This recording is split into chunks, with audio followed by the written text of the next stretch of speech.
Mr. Spencer inspires me because he is not here for we are good enough. He's here for how can we be the best. He always pushes us no matter what level we're at, whether we are teachers, staff, whether we're in a classroom, in the cafeteria, it doesn't matter. There's always a high bar to reach, and he makes it possible for us to believe that there's always something more that we can be doing.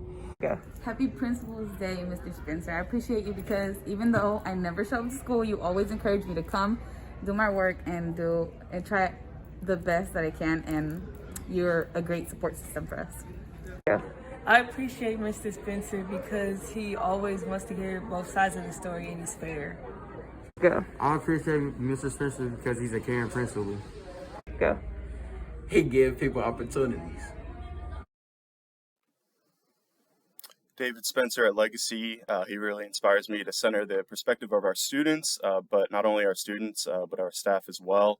I know he's a great leader. Like when I first started in my role with Legacy, like he was just very welcoming to me, very supportive.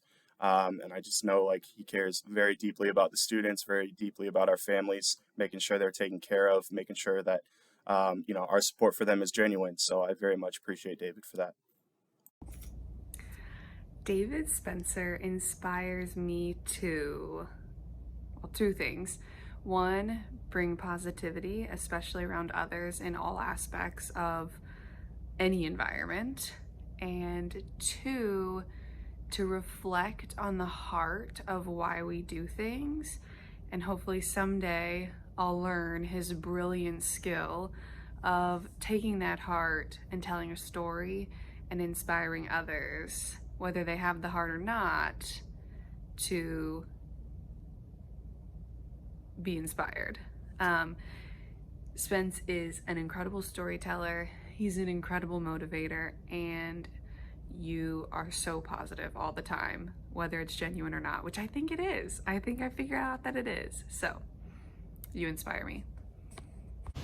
Hello, Mr. Spencer. I appreciate you because you're a hard worker, you make sure everyone feels safe, and you're funny from time to time, and you're cool.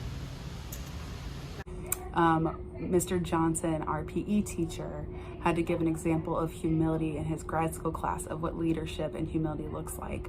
And this is what he wrote. An example of humility that comes to mind that I have observed is my current principal, David Spencer. Our school is fairly new, and our first set of test scores were relatively low, as expected by the experts, at the beginning of the year. After seeing the results, Mr. Spencer and the admin team came up with a plan that teachers could implement to help the students. The plan also helped teachers better understand how their actions were going to directly align with the improvement of the scores. By the end of the year, our school had the biggest growth and had passed the average score of other KIPP schools who were more established. When the scores came out, Mr. Spencer did not accept responsibility for the plan he put in place or the staff he hired to make sure the students got the education they needed. Instead, he put all the praise on the staff and the students. And if that ain't Mr. Spencer in a nutshell, I don't know what is. We appreciate you. Happy Principals Appreciation Month.